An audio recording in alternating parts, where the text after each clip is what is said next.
Oh, what's up, everybody? Joe White here. As you're looking at my the ceiling of the truck today, don't feel like being on camera. I'm gonna share a couple things here with you, and hopefully I'll enlighten you. It's dark in the truck again. If you see the truck move back and forth, or the camera move back and forth, it's because the wind.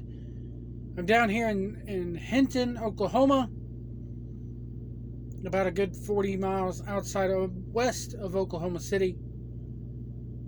Right before you just start to get into the panhandle, and the wind is up 45 miles an hour today, gusting. It's crazy. Just got through eating a little dinner out here, and I thought I'd go ahead and share some things. I shared a video on my Facebook page this morning, and it's a video that John Oliver did on his show last week tonight, on his HBO show. And he talks about the trucking industry. Now, granted, he has a bunch of brain dead rednecks on there who miss this business being the way it used to be, and where they could run 15 log books and take a fucking cup of coffee along with a handful of no-dos and crystal meth and roll on for 4 or 5 days at a time. It's not like that anymore. Don't want it to be like that anymore. You know, I was talking to AC the other day. We did a show. However, due to my fucking internet being crazy, the show didn't get posted.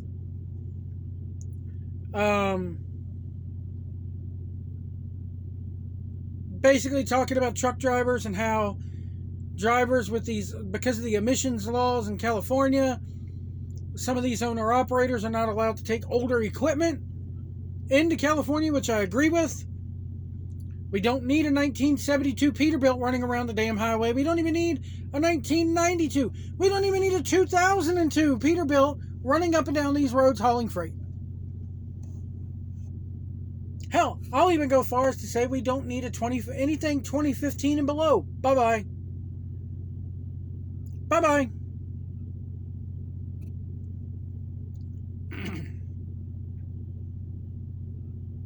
I mean, there's a fucking reason why you go into the damn San Bernardino Valley and you see nothing but a fucking haze sitting over the city. I'm not saying the truckers are the reason for it, but we're not really doing anything to help it either. But anyway, the Last Week Tonight article brung up our expose, if you will, brung up a lot of good points.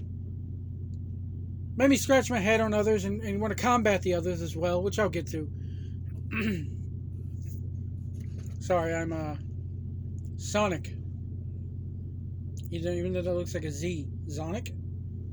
Zmoic? Whatever.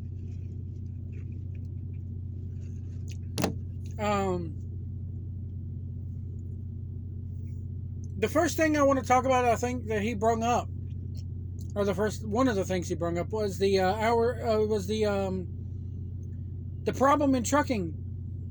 If you look at, a lot of people go driver shortage. Let me tell you something. These companies, along with the DOT, the FMCSA, OIDA, everybody else, have been saying that there's a driver shortage in this country since I first got into the business way back in 2011.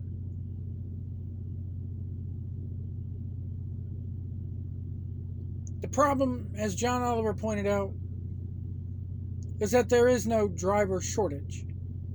There's a problem with driver retention. I think somewhere in that video he did a thing saying that take a truck, and over the course of the year that a truck is in business or is operable within a company, on average 3 drivers will see that truck over the course of the year. And I'm not talking about teams, folks. I'm not talking about trainers. Talking about a driver gets hired, he gets the truck, 4 months later he quits. Another driver, 4 months later he quits. It's a revolving door.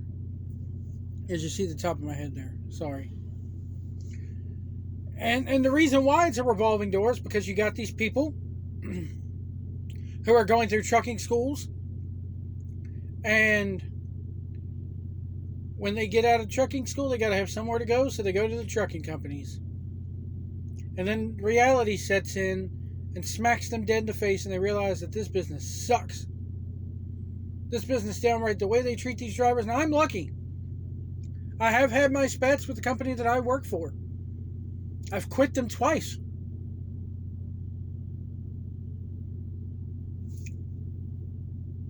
Over this.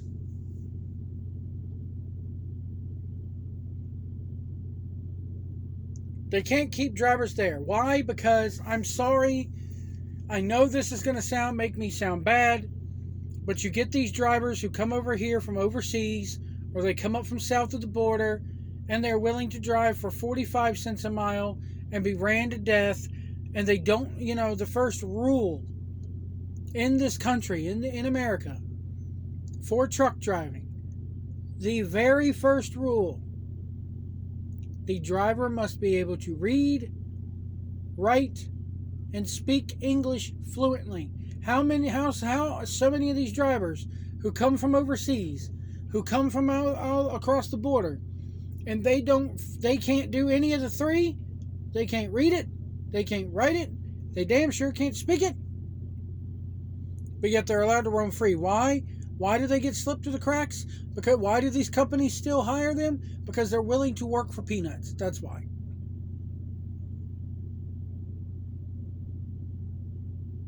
But anyway, driver retention. The lease purchase program. He went into the lease purchase program. I'm a victim of that.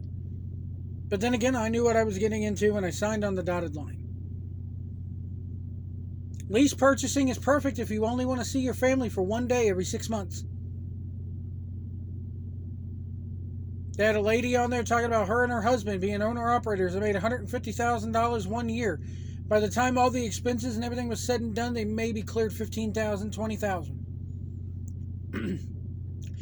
And that's not including, I have to ask, does that include your taxes? Does that include your rent being paid? Everything else. There's a lot of husband and wife couples who will get into this business very late in life, and I don't recommend this as a retirement thing, as a way to go off and see the world, because guess what? We're not off here seeing the country. Yeah, I post a lot of videos, and I post a lot of photos on my Facebook and everywhere else about how beautiful this country is. But you know what you see? You see truck stop parking lots and distribution centers. That's it. You can't just pull a big rig into downtown Los Angeles and go park and go sightseeing. You can't. They won't allow you to. I've driven past Hershey Park in Pennsylvania, I don't know how many times. They're not going to let me just pull my rig in, pay to park, and go fucking have fun. Doesn't work like that. Doesn't work like that at all.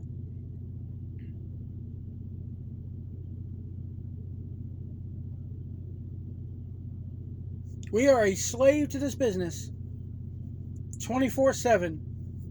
The average truck driver maybe is out on the road at least 300 days a year. You're 3 days, 36 days a year. You get 3 days off a month. Typical company driver. I get 3 days off for every 21 days out.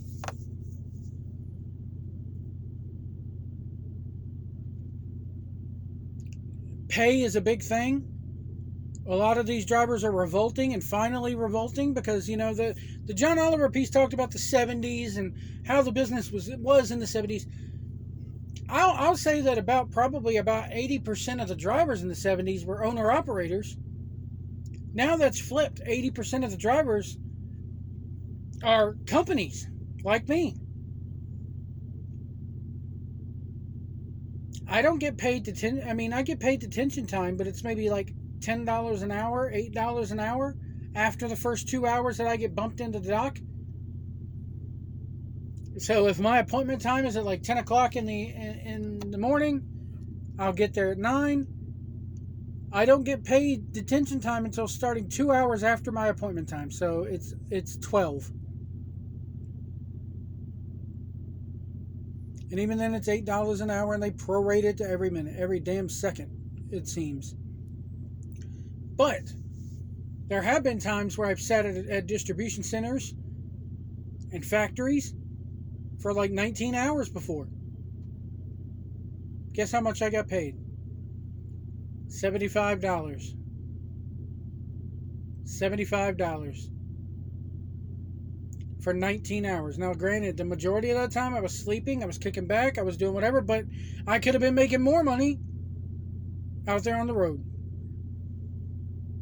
If the wheels ain't turning, you ain't earning. That's the bottom line here, people. Another thing is like amenities. You know, this paid parking thing needs to go away. Full on.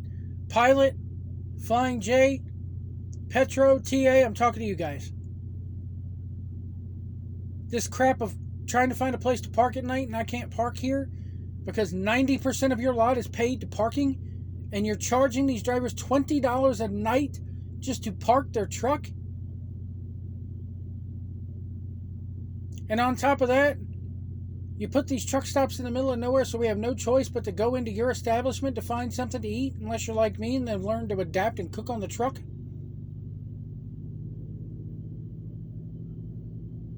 You're just as much to blame for driver retention as the companies are. Truck stops, I'm talking to you. TA, Travel Centers of America, and Pilot Flying J. Talking to you guys. Needs to stop.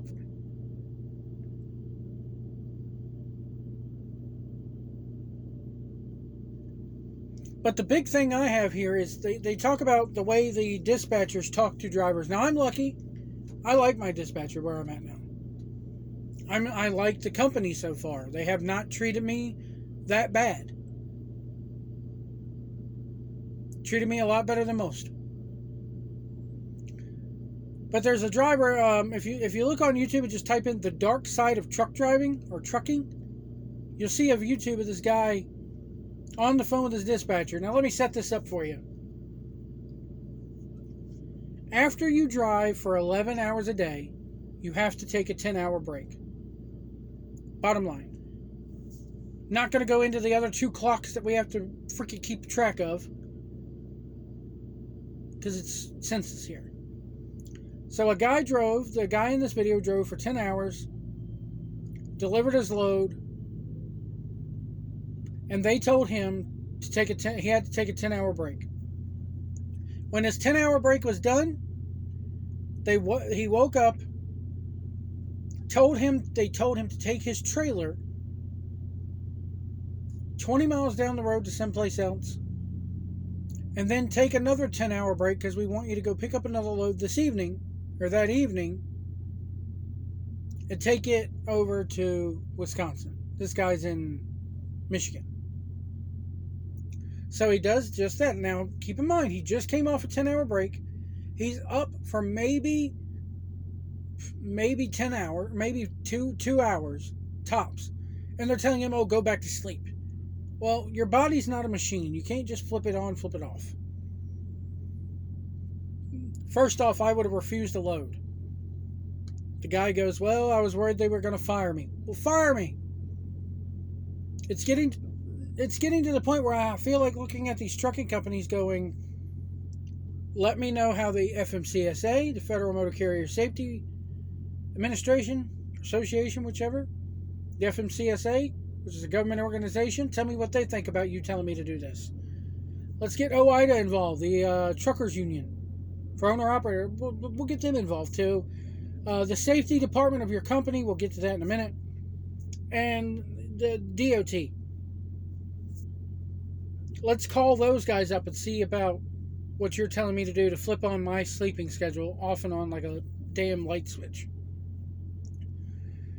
So, this guy takes the load, stays up all day because he just woke up sleeping, went and picked the load up, drove for about 3 hours, called the dispatchers and said, hey man, I'm falling asleep on the road. To which they proceed to go, well, go chug some coffee or get some pop. Go, what is it, 10 degrees outside? Where are you at? In Michigan? It's 10 degrees outside. Get up and walk around the truck. That fresh air is going to wake you right up. Load's got to get there. We don't have any options on this. And I won't go into the whole story. Now keep in mind, the last week tonight with John Oliver, the clip they used, this is just last week that the clip aired. However, this situation is from 8 years ago with this driver, and the driver since quit the business. Because you hear birds in the background. But anyway. So the dispatcher pretty much says, basically says, you shouldn't take the load. There's only 2 things we do around here. K&B transport. Hi, K&B. I'll never fucking work for you. Your guaranteed money's going away. And there's only 2 ways we work around here. Can do or failure. If you're going to fail, you need to let us know. No, you need to look at the driver's sleep schedule. You need to realize we're not machines. You need to realize we just can't drop sleep at the drop of a hat. We're not just numbers. We're not just pieces of meat. If that's the case, get fucking robots to drive your trucks. And then when the guy goes, I'm micro sleeping at the wheel. What is micro sleeping? I'll tell you what micro sleeping is, because I've been a victim of it. It's where you literally fall asleep behind the wheel for miles at a time, and then you wake yourself up.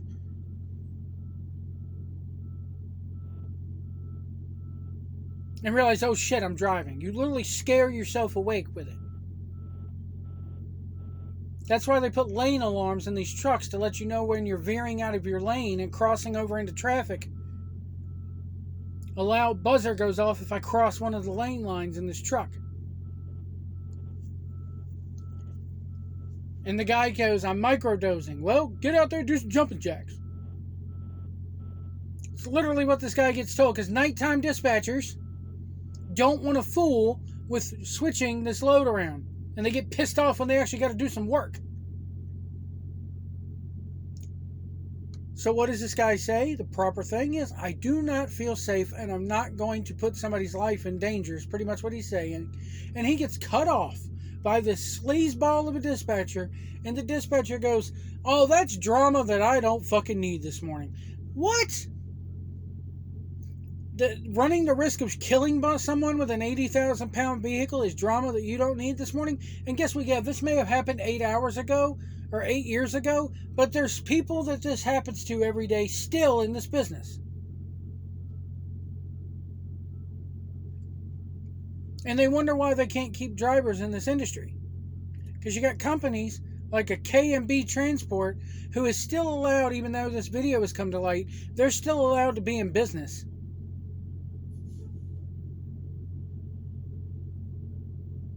Who are treating us like pieces of meat, like numbers. Oh, you got hours you can run. It don't matter if you're tired. It doesn't matter if you hit somebody. Guess what? If I go out here and I hit somebody and I kill somebody, the company I work for isn't going to jail. I am.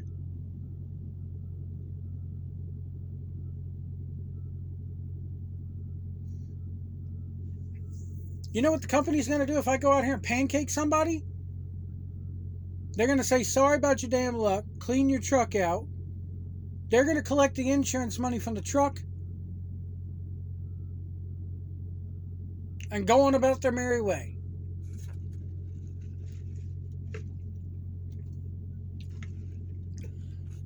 There's another video I watched. And this happens all the time. Something needs to be done about when we quit a company or get fired by a company. You out there in your regular job, you work down at the construction site, the grocery store, gas station, you quit. You just walk out and go home. If I were to quit my job right now, if I were to call them up and say, hey man, I quit, they're going to route me over to the Tulsa, Oklahoma terminal. They're going to tell me to clean out the truck. And they're going to say, okay, find your own way home. Same thing if they fire me. They're going to route me to the nearest terminal. They're going to give me a box to put my shit in. And they're going to say, good luck with your future endeavors.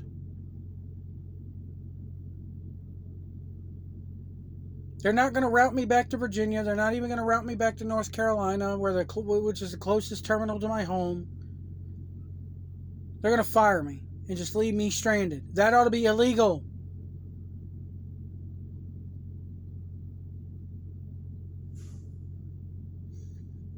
Anyway, there's a lot of things in this business need to change.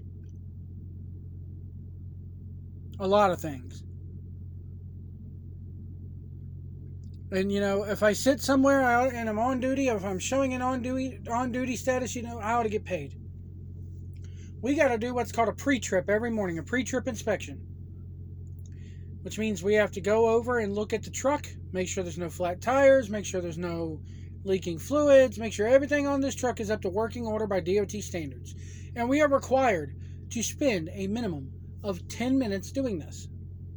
Sometimes it takes me longer. That time is spent classified as on duty, which means I'm working. I don't get paid for that 10 minutes. When I fuel up, I'm required, because I'm doing something with the truck, I'm required to spend that and log that as an on-duty time. I don't get paid for that. Loading and unloading, you're supposed to be classifying that as on-duty time.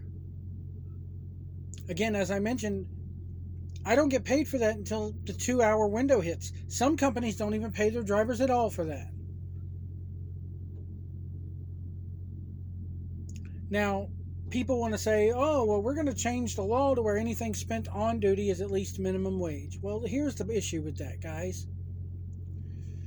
Instead of just forking out more money out of their pockets, they're going to realize, oh, this is going to hurt our bottom line.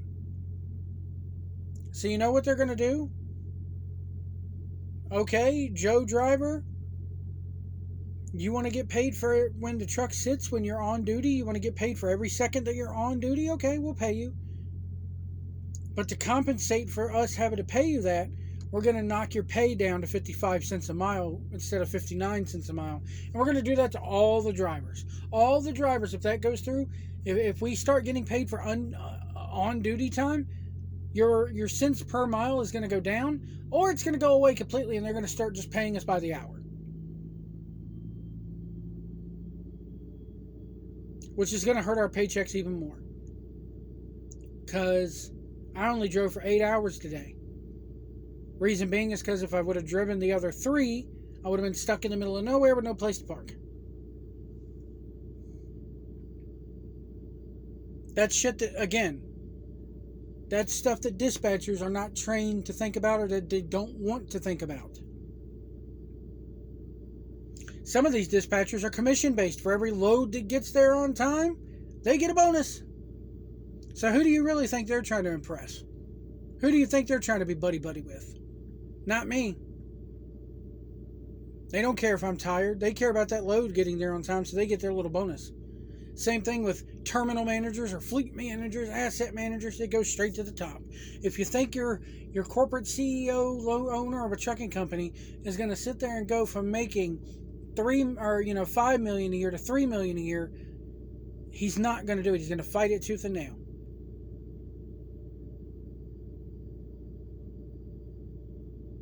Just some things to think about, folks. Like I said, I'm lucky. I haven't really had any problems so far. It's been a good year for me. August will be 1 year since I've been back on the road full time with this company. And I got to admit, I've loved about 90% of it. If you see a big rig on the road, give us plenty of room. Do not tailgate us. Let us over if we need to get over. If you see us signal to get over, let us over. Don't dart in front of us because you don't want to be behind a big rig for a couple of miles. Remember, if you can't see our mirrors, we can't see you, and we'll see you down the road.